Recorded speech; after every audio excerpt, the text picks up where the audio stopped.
Siap, Pak. Oke, Mas Ilham, Assalamualaikum Mas Ilham. Sudah bisa on air ini atau masih di jalan? Atau lagi meeting?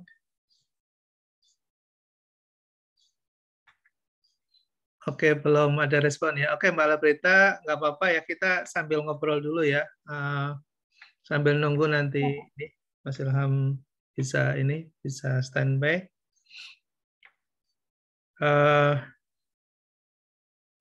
Jadi kembali lagi ke kuesioner. Jadi nanti bahan kita untuk FGD itu antara lain hasil dari analisis kuesioner kita. Kita ingin mendapatkan input persepsi dan pandangan preferensi dari seluruh stakeholder terkait dengan Apex itu. Apakah mereka memiliki persepsi yang sama ataukah ada perbedaan persepsi. Kemudian yang kedua terkait dengan kesiapan dukungan dari seluruh stakeholder. Apakah ada ketidaksamaan ya dalam memahami Apex dan juga tentunya kesiapan dari masing-masing pihak untuk mendukung eksistensi Apex itu sendiri. Nanti dari situ kita bisa menganalisis untuk input dari hasil SWOT kita ya, dari SWOT kita sebagai masukan data dan penilaian ditambah nanti dengan analisis yang nanti akan disampaikan oleh Mas Ilham ya, terutama di analisis eksternal gitu. Nah, nanti di situ kita bisa menempatkan posisi Apex ya di antara persepsi stakeholder yang ada seperti apa gitu. Nah, kemudian juga tentunya kita dengan melihat hasil dari pengisian penilaian kuesioner itu, ya kita akan bisa mengantisipasi step dan milestone yang nanti kita akan persiapkan.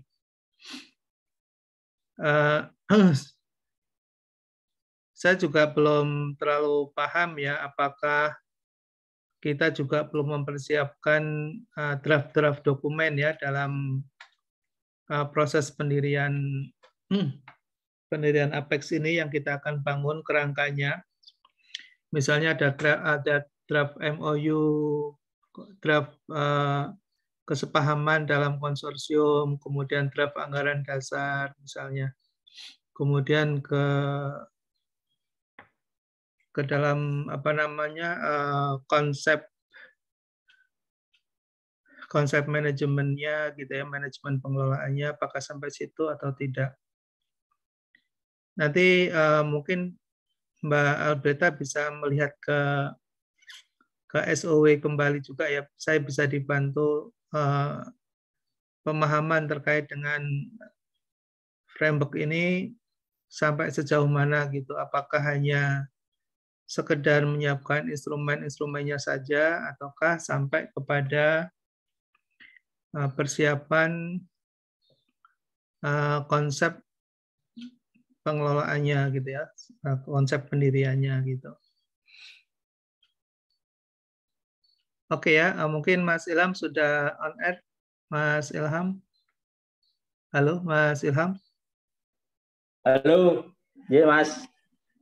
Udah bisa ini monitor? Ya, ini tapi saya nggak bisa share screen karena ini di HP ya. Di HP ya. Ya, saya kemarin sudah diskusi juga dengan ya key person lah ya, karena saya anggap dia paham dan sangat menguasai regulasi perkoperasian.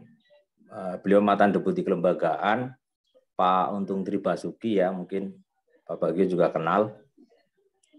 Nah, saya diskusi soal perspektif atau aspek regulasi, mulai dari persoalan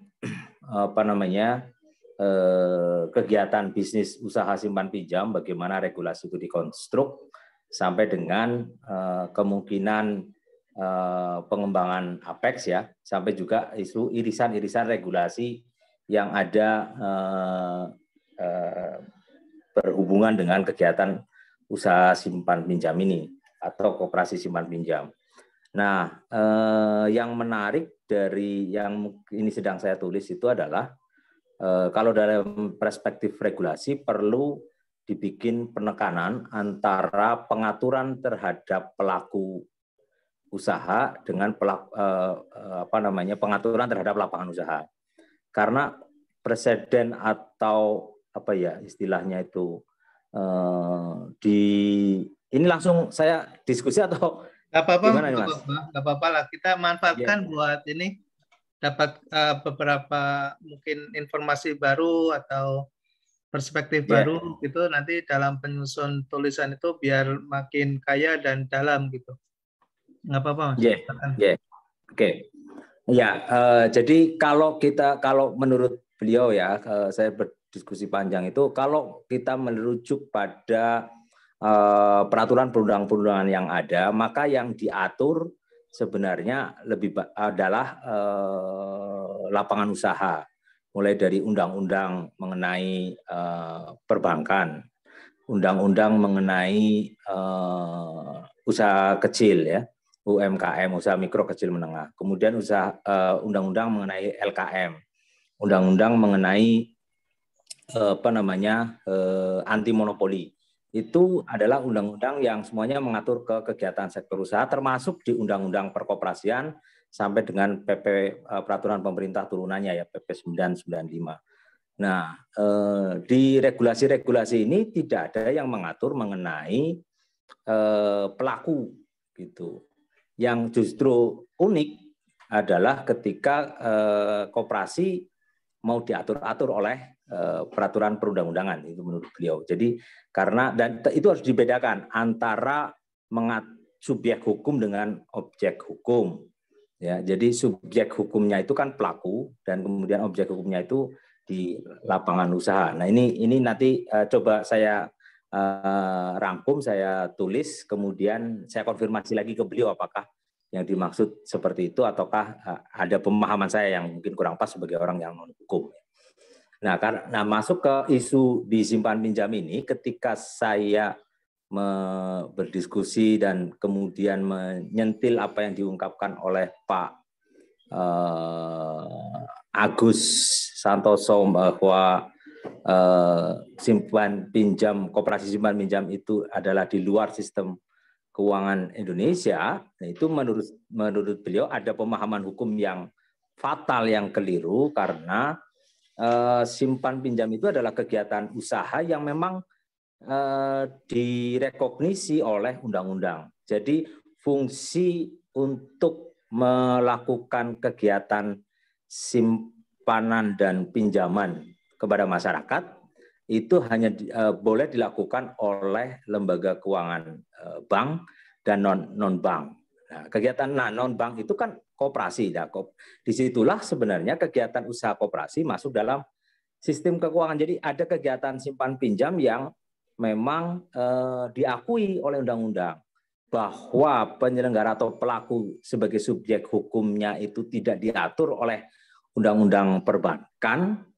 Ya, menurut beliau itu harus dibedakan antara subjek hukum dengan objek hukumnya gitu. Sehingga menurut beliau itu memang pemahaman yang keliru dari Pak Agus Santoso yang menganggap koperasi simpan pinjam itu di luar sistem keuangan gitu.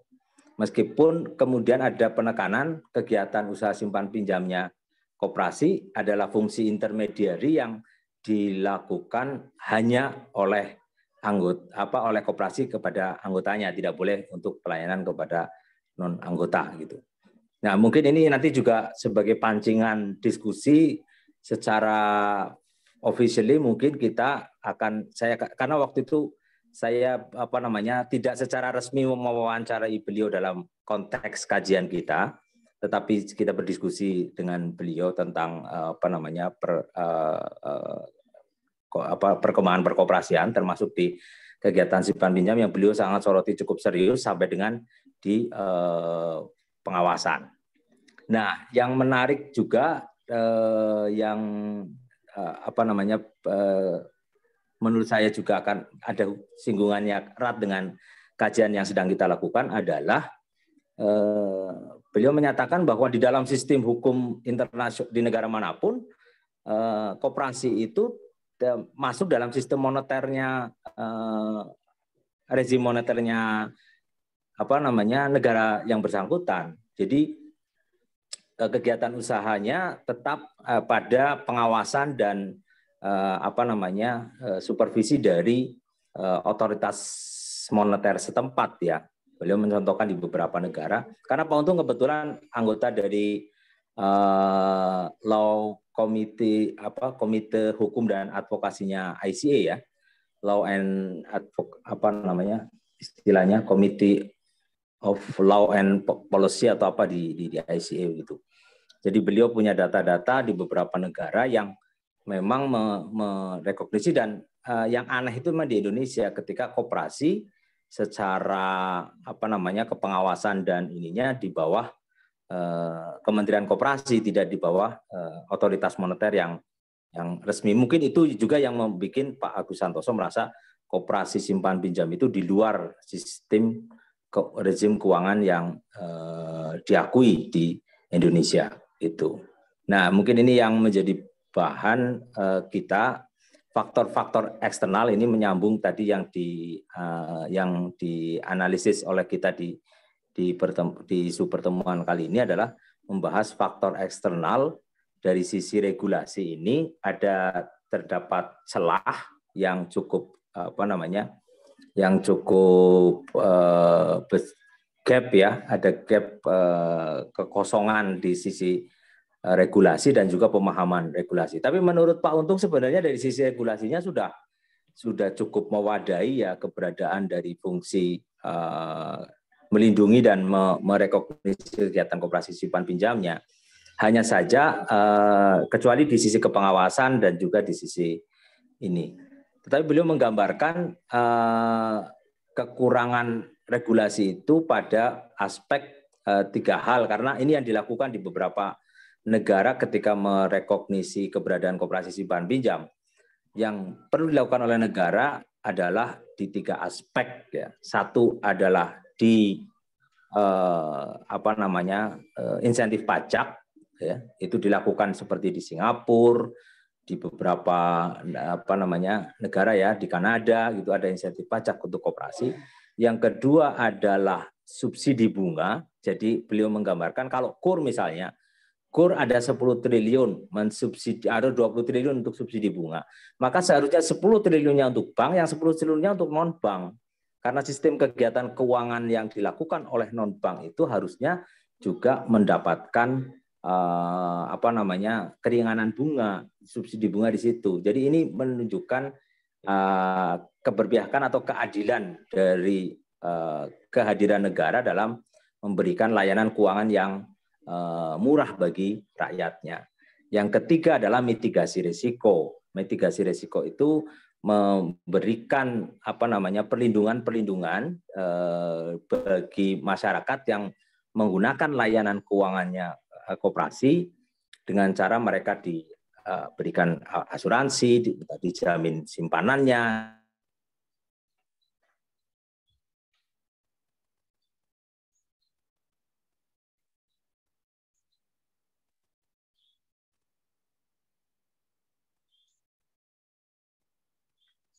Saya akan rangkum dan saya uraikan di sini sebagai salah satu analisis faktor eksternalnya.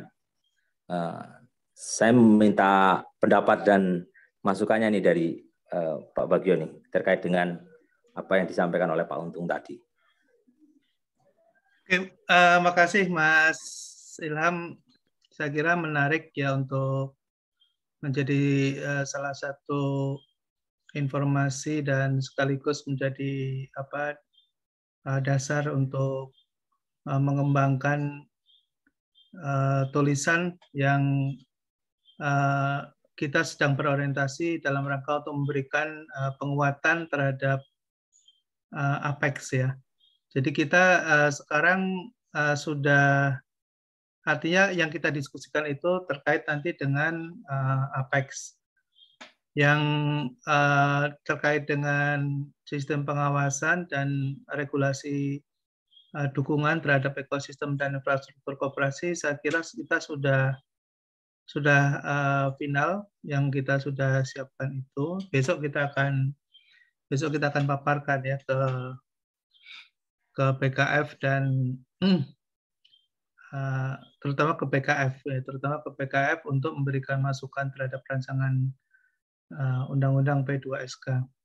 Jadi sebetulnya kalau nanti terkait dengan sistem pengawasan dan infrastruktur itu masuk ke rancangan Undang-Undang P2SK, maka dengan sendirinya satu step kita sudah berhasil untuk merekognisi bahwa koperasi adalah bagian dari sistem keuangan nasional kita, Mas Ilham. Jadi dengan sendirinya kalau input kita itu diterima, maka ketika masuk di situ bahwa koperasi adalah bagian dari sistem keuangan nasional di dalam rancangan undang-undang itu, maka dengan sendirinya apa yang menjadi asumsi dan opini dari Pak Agus Santoso itu dengan sendirinya akan gugur. Tapi kalau itu belum masuk ke dalam sistem keuangan nasional dan tidak masuk dalam pengaturan dan perundangan, maka masih menjadi seperti yang tadi disampaikan oleh Pak Basuki, bahwa sistem keuangan kita memang kalau kita baca literasi ya di dalam berbagai buku-buku textbook baik di ekonomi, terutama di ekonomi makro, itu koperasi itu tidak muncul, Mas Ilham, tidak muncul menjadi bagian dari salah satu pelaku keuangan nasional kita, industri keuangan nasional kita. Jadi ada dua kata yang kemudian bisa menjadikan sesuatu entitas itu diakui dalam sebuah sistem kalau dalam sistem keuangan maupun sistem perekonomian, kalau kemudian di situ muncul istilah industri, Mas Ilham. Satu itu ya. Jadi kalau belum muncul kata-kata industri, makanya dalam berbagai perdebatan sebelumnya itu koperasi itu bukan industri gitu. Nah, ketika kita mengatakan bahwa koperasi, terutama simpan pinjam itu adalah bukan suatu industri, maka tidak masuk dalam sistem perekonomian, ya, karena dia masih berfungsi sebagai entitas sosial, bukan sebagai entitas ekonomi. Tapi kalau sudah mau diakui sebagai entitas ekonomi, maka akan menjadi suatu industri, karena di situ ada. Kenapa industri? Karena di situ ada tenaga kerja, ada pemilik, kemudian ada kegiatan usaha yang dilakukan, dan kemudian di situ ada pengaturan, ada perizinan, dan ada pencabutan terhadap izin. Itu menjadi sebuah industri karena ada market di situ, ada tenaga kerja, ada. Nah, kalau sudah menjadi sebuah industri, maka di situ akan duduk sejajar dengan pelaku ekonomi yang lain, dengan pelaku keuangan yang lain, gitu. Ya, saya kira apa yang kita lakukan walaupun sederhana, Mas Ilham, mungkin bisa juga nanti bisa terjadi perdebatan ya. Kita mungkin sampai saat ini belum pernah diskusi secara terbuka ya, dengan mungkin saya yakin mesti ada yang tidak setuju dengan pemikiran kita gitu. Ya, tapi dalam konteks ini, Mas Ilham, kita melakukan sesuatu yang besar yang tidak banyak orang yang tahu gitu ya, tidak banyak orang yang tahu. Dan saya kira yang kita lakukan ini adalah sebuah gerilya gitu, sebuah gerilya untuk mendudukan koperasi ini ke depan sejajar dengan pelaku ekonomi yang lain. Makanya ketika Mas Ilham tadi mengatakan kenapa sih KUR itu tidak masuk ke misalnya ke koperasi, karena tadi tidak dianggap sebagai sebuah industri, Mas. Tidak dianggap sebagai pelaku ekonomi gitu. Jadi kita mau berbuih-buih, mau apa? Nah, kalau gitu. ya, ya kalau dari sisi regulasi sebenarnya itu sudah menurut versinya beliau itu sudah kuat. Jadi ada pemahaman yang salah yang dalam tafsir regulasinya dan pelaksanaan regulasinya dari para pengambil kebijakan saat ini, versi beliau begitu. Nah ini mungkin kan terlepas dari ya tadi pro kontra, paling tidak pendapat seperti ini kan perlu diangkat ke permukaan ya, menurut saya ya. Jadi dalam rangka untuk melakukan pengakuan dan perlindungan terhadap peran koperasi, juga dalam rangka apa yang sering Pak Mas Bagio sampaikan itu level playing field gitulah, kesetaraan dalam arena permainan gitu. Jadi koperasi harusnya diberikan ruang dan kesempatan yang sama kan gitu. Kan itu versi beliau yang menarik adalah sebenarnya itu sudah ada ruang dan pengakuannya di regulasi, hanya penafsiran yang dan pelaksana undang-undang ini yang belum. Menurut beliau begitu sih. Ini mungkin bagi sisi kita menarik. Meskipun saya juga nggak menyampaikan ke beliau soal bahwa kita memberikan masukan mengenai RUU P2SK ya. Karena ya kita diskusinya hanya diskusi lepas meskipun pada satu tema yang spesifik, tapi tidak saya kerucutkan dengan judul bahwa kita juga sedang memberikan masukan untuk RUU tersebut gitu. Ya, ya, enggak apa-apa Mas. Kita kita melakukan suatu gerilya tadi ya istilahnya. Gerilya. Karena kalau itu kemudian mencuat juga, ya ada nanti bisa muncul biasa pro dan cons itu udah biasa gitu. Dan saya kira nggak produktif dalam kondisi saat ini kalau kita angkat ke atas gitu ya, ke publik gitu. Kurang produktif karena ini kita sudah sangat presisi waktunya juga, kemudian juga terkait dengan substansi yang kita perjuangkan kan ada dua hal. Kita sebetulnya kan membuka mata kepada pemerintah, terutama Kementerian Keuangan yang memegang kendali budget negara ya, APBN kan gitu, bahwa kondisi kebutuhan pengawas kita sangat minim, kemudian dukungan terhadap infrastruktur juga sangat minim. Sebetulnya kan kita bicara itu, ya bicara tentang kondisi yang sekarang ini seperti itu gitu. Nah, adapun nanti mereka mau kemudian syukur-syukur misalnya mau menambah anggaran untuk memperkuat itu harapan kita ya, memperkuat di budgeting untuk Kementerian Koperasi. Walaupun kita bekerja bukan untuk Kementerian Koperasi, tapi ini untuk publik ya, untuk masyarakat gitu. Kemudian yang kedua, kalaupun kemudian katakanlah pemerintah mengambil sebuah strategi lain untuk memberikan penguatan dengan tujuan dan orientasi yang sama dengan menggunakan instrumen pemerintah lain yang dimiliki, saya kira juga fine dan itu tetap bagus sepanjang masih ada concern untuk sama-sama memberikan penguatan gitu. Misalnya katakanlah perlu membangun infrastruktur lembaga penjamin misalnya, penjamin simpanan misalnya, kan di situ kita usulkan juga ya infrastrukturnya. Kemudian ada lembaga pengawas independen misalnya agar koperasi bisa lebih mendekati terhadap kebutuhan industri terkait dengan tadi bicara tentang same level playing field gitu. Nah di situ saya kira message kita akan masuk ya, sudah masuk menurut saya sudah masuk ke dalam input gitu ya, sedang input. Namun tentunya nanti yang akan diambil kebijakan oleh pemerintah itu bukan ruang kita, bukan skop kita. Oke, saya kira itu sih Mas Ilham ya terkait dengan masukan tadi dan hasil diskusi itu. Tapi nah sekarang ini sebetulnya kita sedang memikirkan pada konteks Apex gitu ya. Nah, konteks Apex ini kan kita sedang memikirkan bagaimana landasan yuridis yang bisa memberikan penguatan terhadap eksistensi institusi Apex itu yang nanti akan didirikan gitu. Nah, kalau kita melihat dari sisi perspektif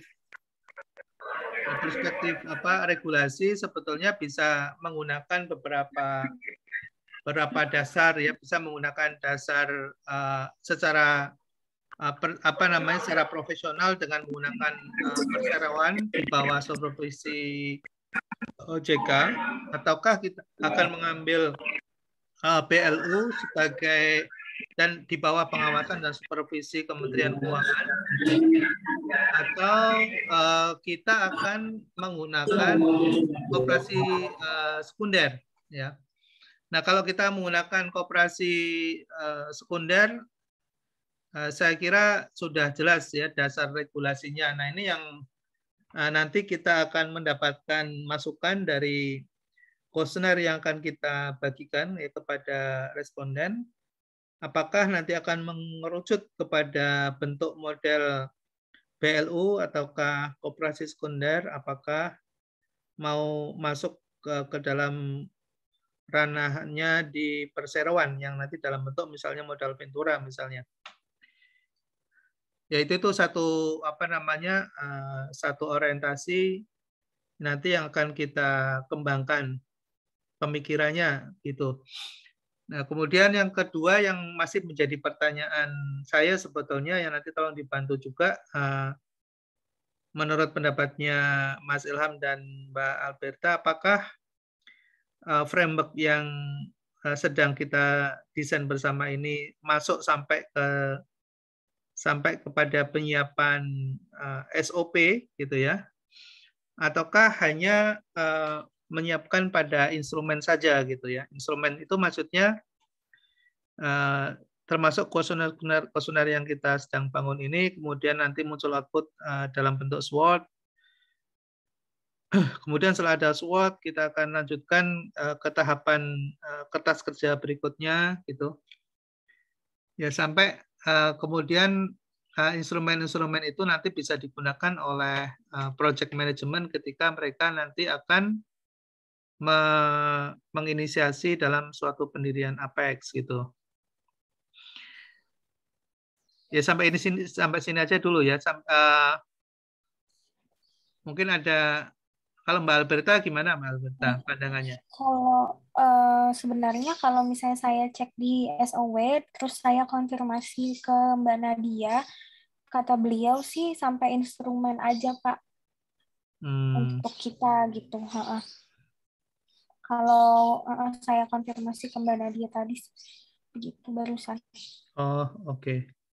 Berarti firm ya, kita berarti menyelesaikan beberapa instrumen dan kemudian kita ikuti langkah-langkah yang ada di dalam kertas kerja kita, Mbak. Kita nggak sampai menyiapkan SOP ya, kita nggak sampai menyiapkan hal-hal yang sifatnya teknis dalam lembaga Apex-nya itu sendiri, gitu ya. Jadi kita hanya menyiapkan framework, kerangka kerjanya itu mengantarkan dan nanti akan menjadi pedoman bagi siapapun yang akan menjadi inisiator dalam pendirian Apex itu. Nah ini instrumen-instrumen ini nanti bisa digunakan untuk tadi mengidentifikasi model bisnisnya, kemudian mereka bisa gunakan untuk menyusun project manajemennya gitu, kemudian mereka bisa melakukan evaluasi terhadap pasar gitu ya, pasar maksudnya pasar sasaran yaitu koperasi simpan pinjamnya gitu, sampai kepada financial modeling ya. Mungkin model bisnis keuangannya kita akan bahas nanti di FGD terakhir nanti setelah sudah kita siapkan. Nah, nanti dalam FGD kita yang pertama ini bahannya adalah berasal dari hasil pengumpulan data yang kita sudah analisis gitu. Nanti kita akan paparkan kondisinya, kemudian mengkonfirmasi sehingga menjadi SWOT analisis outputnya itu akan merekomendasikan ya bentuk model bisnisnya seperti apa. Jadi nanti dari SWOT itu nanti akan bisa kita analisis untuk mengetahui dari berbagai pandangan yang ada dari pemerintah, dari koperasi, kemudian dari infrastruktur yang lain, memberikan perspektifnya seperti apa. Ya, kurang lebihnya seperti itu. Nah, nanti untuk memperkuat analisis di SWOT-nya, tadi silakan Mas Ilham kalau itu mau ditulis gitu, untuk memberikan insight di analisis eksternalnya, ya, analisis internalnya. Nanti kalau ada, saya kira karena Mas Ilham ini dekat juga ya sekarang dengan deputi pengawasan, teman-teman di pengawasan boleh minta data-data yang update ya Mas Ilham ya. Pak Daniel ya. Bisa ke Pak Daniel, bisa ke Pak, kan Mas Ilham dekat dengan Pak mantan deputi. Nah, mungkin bisa dapat termasuk misal data koperasi primer yang sekarang eksis ya Mas Ilham, primer eksis yang di tingkat level nasional dan provinsi. Dua itu Mas Ilham, karena proyek kita di provinsi dan nasional. Ya, kalau kita bisa dapat data detailnya, by name by address, itu akan bagus Mas Ilham. Ininya datanya kita. Siap. Ya, sama ini jumlah pengawas juga, jumlah pengawas yang ada di level nasional dan di level provinsi yang JFFK itu. Iya, jumlah pengawas itu ya yang 500 sekian itu ya. Iya. Kemudian satu lagi. Ini Mas, ngomong, Mas Bagio pernah punya data atau literatur tentang ini regulasi zaman Orde Baru nih, pembentukan LJKK, lembaga jaminan apa ya, ke LJKK itu lembaga penjaminan atau apa koperasi. Tentang kredit koperasi, ya betul, lembaga yang dulu. Lembaga itu sudah tidak ada sekarang. Maksudnya nama LJKK-nya sudah tidak ada karena lembaga ini berubah menjadi yang sekarang jadi Jamkrindo. Iya. Jadi dulu di zaman Orde Baru, informasinya dari Pak Menteri Basuki, ada regulasi yang membentuk Antaseng atau PP atau mungkin PP ya ininya, membentuk dua lembaga yang menjamin kredit. Yang pertama Askrindo yang menjamin kreditnya perbankan, yang kedua LJKK yang kemudian menjadi Jamkrindo. Kedua lembaga penjaminan kredit ini secara regulasi dulunya didesain untuk satunya mengatur kredit di lembaga keuangan bank, yang satunya mengatur penjaminan kredit di lembaga yang non-bank. Meskipun yang harusnya dia menjamin koperasi karena dulu namanya LJKK. Tapi setelah berubah nama menjadi Jamkrindo terus ke sini, itu terjadi terjadi penyimpangan fungsi lah, yang akhirnya mereka dua-dua lembaga penjamin kredit ini masuk ke pasar yang itu tadi industri keuangan yang istilahnya Mas Bagio tadi itu sebagai pasarnya industri keuangan, sehingga yang di sektor keuangannya koperasi tidak ada lagi penjaminnya gitu. Nah, kita perlu mungkin punya literatur mengenai policy ini gitu. Ataukah tidak perlu kita singgung? Nah, ini yang mau saya tanyakan sebenarnya di sini. Karena itu kan ada presidensinya dari sisi regulasi ya, meskipun kemudian berubah. Ya, pertama saya nggak punya literatur atau menyimpan dokumen terkait dengan apa yang tadi Mas Ilham sampaikan, LJKK.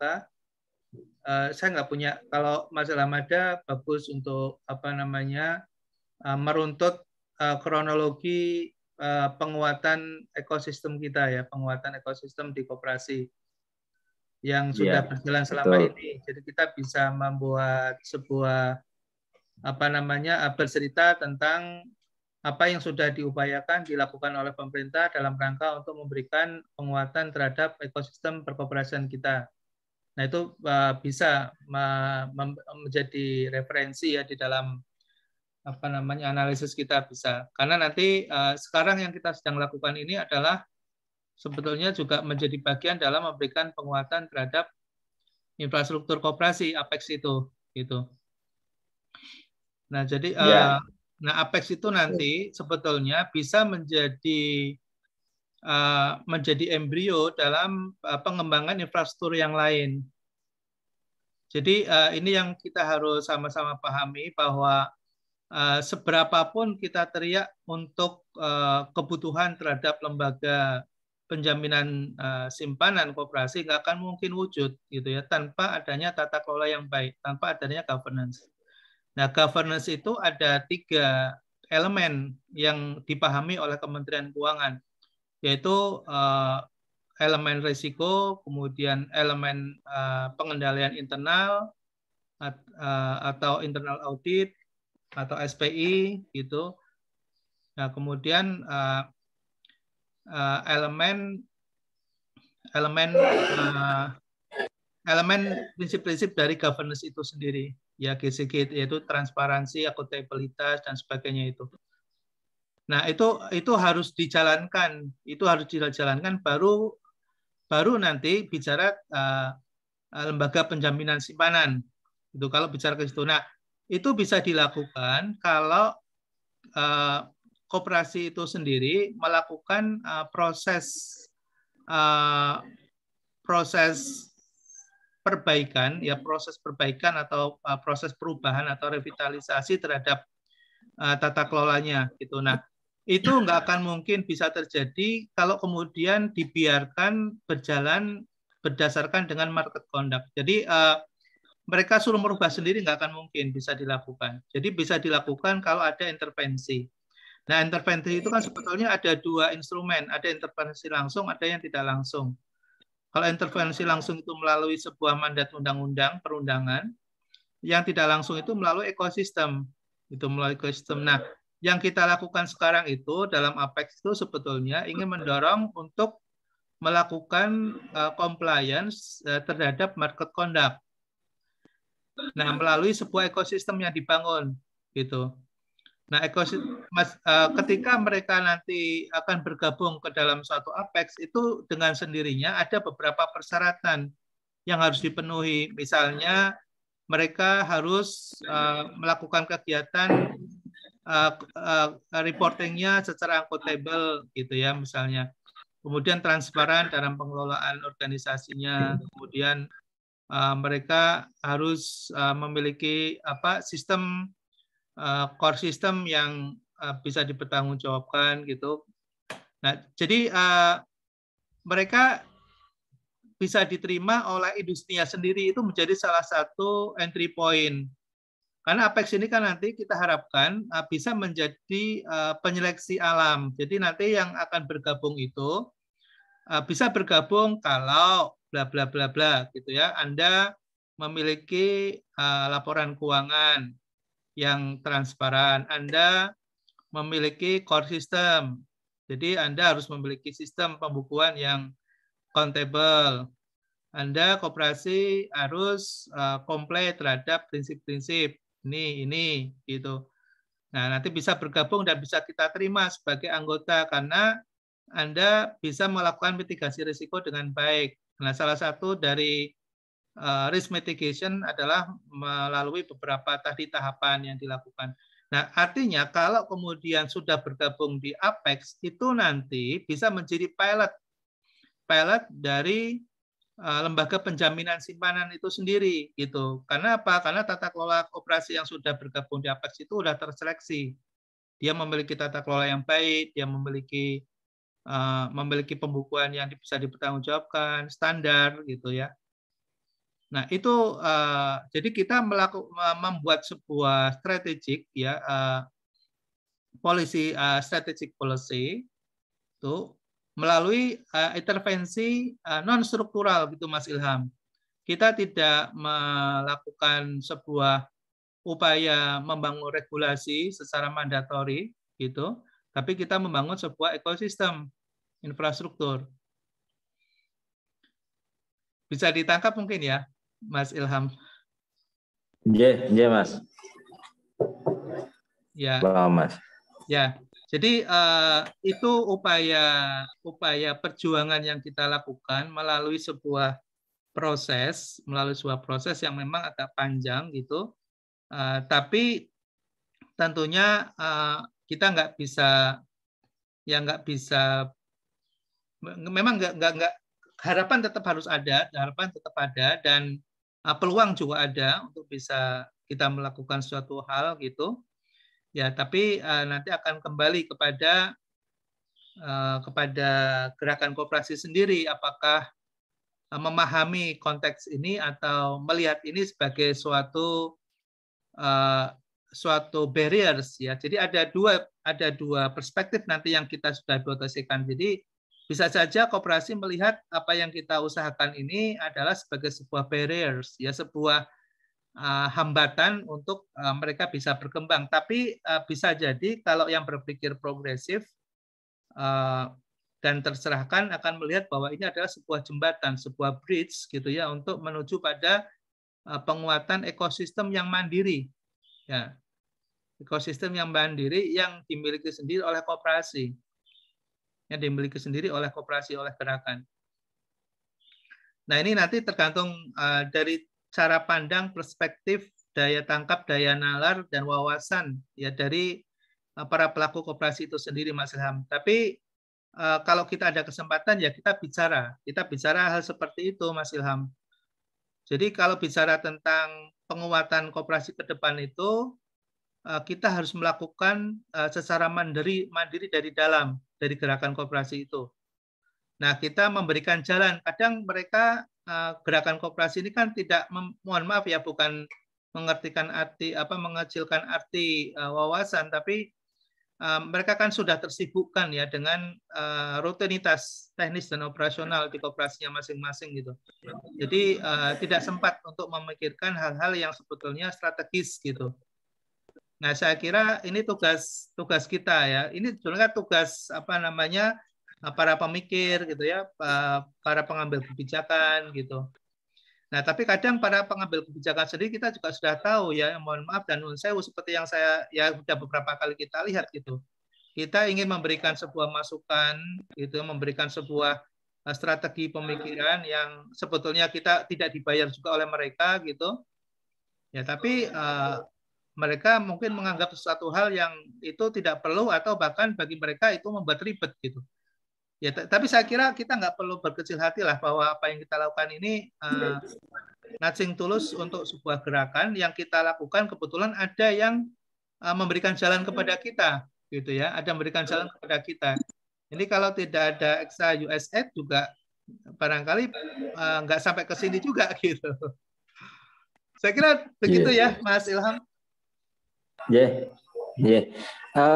Mungkin kalau tadi ya istilah bukan kita mengecilkan koperasi, tapi memang keberanian untuk ke sana ya, atau mungkin kita perlu membuka wawasan. Nah, ini yang ini kan baru asumsi ya. Kalau asumsinya Kalau asumsinya Pak Untung kemarin kan dia melihat, wah ini koperasi itu karena nggak punya keberanian aja. Mereka sebenarnya sudah punya peluang yang besar, punya cantolan regulasi juga sudah ada, tapi keberanian untuk menyuarakan ini yang masih lemah gitu dari sisi advokasinya gitu. Kalau tadi prasangka baiknya Mas Bagio kan mereka sudah terlalu sibuk mengurus bisnis sehari-hari sehingga tidak memikirkan bagaimana membangun infrastruktur, ekosistem gitu, sehingga kita yang dari para pemikirlah yang menyiapkan rencana strategis untuk membangun kerangka infrastrukturnya kan begitu. Ya. Gitu. Kalau nah dari sisi dari sisi efektivitas kajian ini mungkin apakah misalnya nanti kita menginfluence koperasinya untuk aware terhadap kepentingan pengembangan infrastruktur itu, ataukah kita akan melakukan pendekatan purposif kepada mereka-mereka yang memang punya keberanian dan mimpi atau effort untuk membangun infrastruktur ini? Itu pertanyaan saya, Mas. Ya. Jadi yang kedua hal. Kan gimana Mas? Yang kedua kan juga asumsi satu hal lagi, asumsi beberapa koperasi yang sudah terlanjur menjadi raksasa begitu ya dalam tanda kutip, itu ada keengganan mereka untuk masuk secara bersama-sama dalam pengembangan infrastruktur ini. Jadi ada entah karena mereka tidak mau dibebani atau karena mereka terlalu egois atau karena faktor apa, kita juga belum tahu, itu baru asumsi gitu. Menurut jenengan gimana, Mas? Ya gini Mas, ada dua hal yang kita saya kira menjadi tugas kita bersama ya sebagai warga negara dan kebetulan yang concern terhadap pengembangan perkoperasian dengan jalan yang kita bisa lakukan gitu. Jadi hal yang pertama tentunya kita saat ini kan difasilitasi ya oleh NGO internasional untuk mengembangkan pemikiran kita gitu ya. Itu satu hal yang kita syukuri lah, kita bisa ketemu di sini, ada Mbak Alberta, ada Mbak Salam dan tim yang lain. Kemudian yang kedua, kita juga punya misi yang memberikan pencerahan ya kepada koperasi, gerakan koperasi gitu, bahwa membangun sebuah kekuatan ekonomi itu harus memiliki beberapa prasyarat, terutama yang kalau bicara dalam konteks bagaimana sebuah industri itu bisa memiliki daya dukung yang kuat, baik dari internal maupun eksternal. Ini yang mereka harus memahami itu ya. Dan secara internal bicara tentang bagaimana proses mereka bisa eksis dan kemudian survival sampai saat ini ada, itu saya kira seperti yang tadi Mas Ilham sampaikan, yang kemudian sekarang menjadi besar, saya kira tetap kita appreciate dan kita sangat appreciate mereka bisa lakukan itu. Tapi mereka juga harus memahami bahwa perubahan itu selalu ada dan bisa jadi karena perubahan kebijakan, bisa jadi karena perubahan pasar. Ada dua hal yang sangat signifikan berpengaruh. Pertama, perubahan kebijakan. Yang kedua adalah perubahan pasar. Gitu. Nah, untuk mengantisipasi kedua perubahan itu harus ada sebuah daya dukung networking, ya kebersamaan, ya jaringan dan kebersamaan. Nah, kebersamaan itu akan wujud gitu kalau ada sebuah organisasi bersama. Nah, kita nggak punya organisasi bersama. Nah, saya kira Apex itu menjadi salah satu jalan sebetulnya untuk bisa kita memiliki sebuah forum bersama. Karena nggak ada forum bersama, ya harus ada forum bersama yang kemudian di situ sebetulnya bisa saling berbagi dan tadi menjadi salah satu pintu masuk entry point untuk membangun sebuah ekosistem yang lebih besar ya di dalam struktur perekonomian koperasi kita ke depan. Nah, kita perlu bicara itu mungkin dalam jumlah yang terbatas, Mas Ilham. Jadi kalau misalnya kita mulai inisiasi nggak apa-apa, kita buat forum kecil gitu ya, untuk menyampaikan gagasan kita ini agar bisa dipahami oleh teman-teman gerakan gitu. Ya, terlepas masalah pro dan kontra, saya kira itu hal yang biasa dan kita nggak perlu berkecil hati. Yang penting apa yang kita lakukan ini kan tidak dibayar oleh siapapun, Mas Ilham, kecuali terkait dengan fasilitasi yang dilakukan oleh EXA USAID ini kan memfasilitasi kita, ya. Tapi kita sangat paham dan tahu bahwa yang kita lakukan ini sangat bebas, artinya tidak ada intervensi apapun. Dan murni itu adalah untuk melakukan penguatan terhadap sistem perekonomian koperasi kita ke depan. Saya kira kalau itu menjadi pegangan kita nggak perlu khawatir dan kita nggak perlu berkecil hati dan nggak perlu kecewa juga kalau kemudian ada orang yang menolak, nggak ada masalah, gitu ya, itu nggak ada masalah. Nah, ini yang kita akan kita akan kampanyekan gitu. Tapi tidak perlu harus kita lakukan secara smooth dengan menggunakan metode pendekatan intelektual aja lah, gitu ya. Saya kira begitu, Mas Ilham. Mbak Benta, terima kasih sudah ada yang manggil. Mungkin sampai sini dulu. Oke. Makasih banyak. Kita lanjutkan di grup nanti kalau ada ini ya perkembangan. Ya, kita lanjutkan di grup. Ini hari ini saya punya tugas menyelesaikan ini dan kemudian nanti kalau sudah selesai kuesionernya, kita ini aja, kita sama-sama satu pintu lewat Mbak Benta, tapi informasi respondennya kita bisa support bareng-bareng.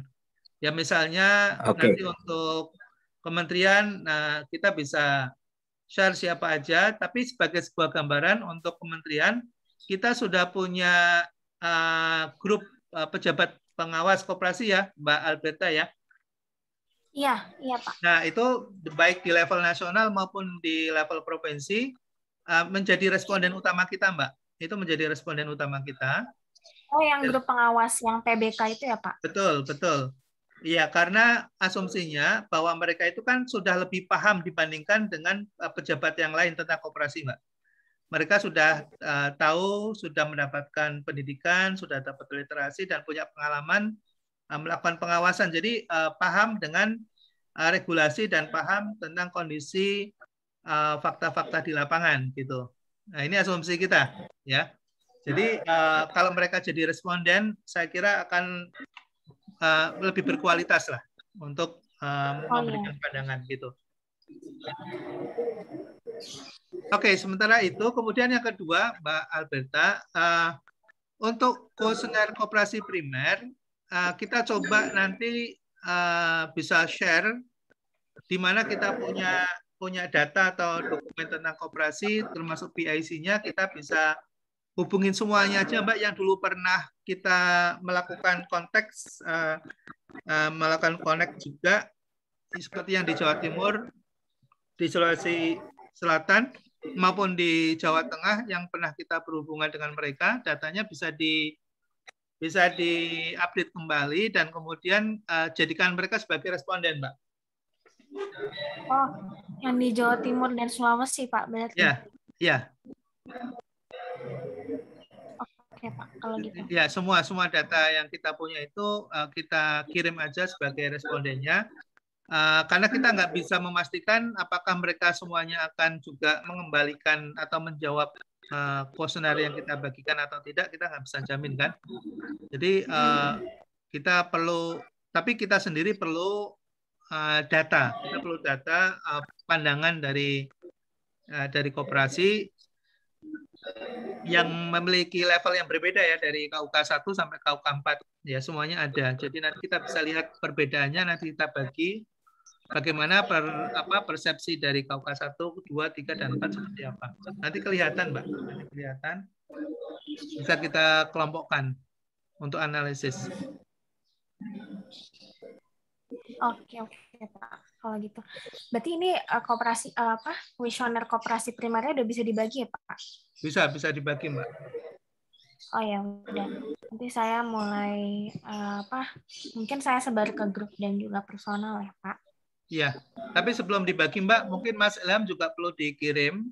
Kemudian Mas Ilham suruh ngisi, gitu ya, suruh ngisi. Apakah ada kalimat yang membingungkan, gitu ya, ada kalimat yang membingungkan, atau ada saran koreksi ya terhadap istilah yang digunakan dan sebagainya, gitu.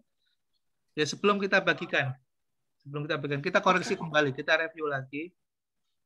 Ya, termasuk Mbak Alberta sendiri yang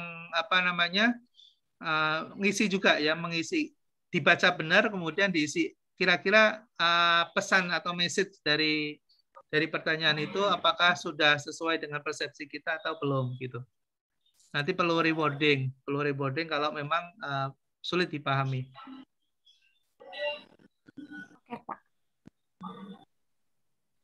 Nanti Oke, saya Mbak, ini terima kasih. lagi ya, saya share berarti. Oke. Oke, Pak, kalau gitu. Terima kasih. Ya, Mas Ilham, terima kasih terima banyak, kasih. Pak. Iya, maturun. Makasih. Ya, makasih, Mbak. Siang, Pak. Selamat siang. Selamat siang. Waalaikumsalam warahmatullahi wabarakatuh.